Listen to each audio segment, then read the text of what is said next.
Asgari ücret belirlenirken işveren ve işçinin hakları gözetilerek makul bir karar verilse güzel olur. Çünkü hem işvereni düşünmek lazım hem de işçiyi düşünmek lazım.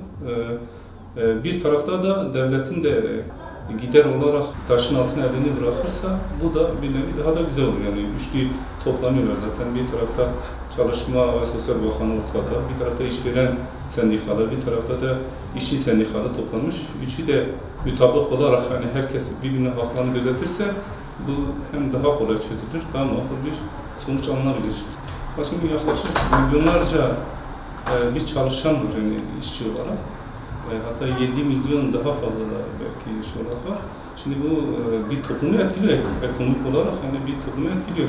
Şimdi bir taraftan bu asgari ücret fazla artırılarak bir gelir olarak fazla gözükse ama diğer taraftan da ekonomik olarak diğer maliyetler arttığı zaman o zaman bunun bir değeri olmaz. Şimdi bir taraftan sen işçiye bir değer olarak fiyat vermişsin, maaş olarak vermişsin, diğer taraftan temel gıdalarına zam gelmiş, akaryakıt olsun, doğalgaz olsun, elektrik olsun zam gelmiş.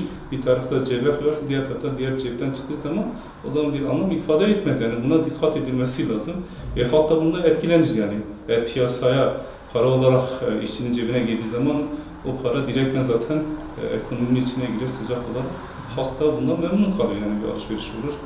Bundan yararlanır. Baktığımız zaman ücret olarak 2500 civarında bir tahmini şey diyorlar. İşçi, bütün mesela medyada da baktığımızda işçinin bir 2500 diye bir ya da şu anki bu sene 2019'da 2020 olarak gözüküyor da yaklaşık 1000 lira da ekstradan bir işverene bir maliyet var. Şimdi bu işverendeki bu maliyet mesela 2020'de zaman mesela 3000 diye bir maliyet var. 2019 tabii şimdiki 2020'de ne olacaksa o şu an belli değil. Şimdi bu 1000 TL'nin mesela bunun işverenden değil de direkt işçiye aktarılabilir yani. Devlet biraz yani bundan feragat etse, bu haklarına vergi yükünü hafifletse, bu SGK olarak işveren yatırdığı bu şeyler direkt işçiye verilse, yani biz isteriz yani bu vergi yükü bizden değil, işçiye ödemeyi isteriz yani. De 2500 de olur, 3000 de olur yani, onda bir sıkıntı olmaz. Yani şu görünmeyenlerin de gözükmesi lazım yani. Bir işçinin maliyeti yaklaşık 4000-4500 arası bir maliyeti var. Şimdi baktığında ki ama halka gösterilen asgari ücret 2000 diyorlar. 2000 değil aslında, 4000 üzerinde 2019 verilerine göre 4000 üzerinde bir maliyeti var. Yani bunu göz önünde bulundurmaları lazım. Bu vergi yükünün de hafifletilmesi lazım. Böylelikle her iki taraf da mutlu olur yani.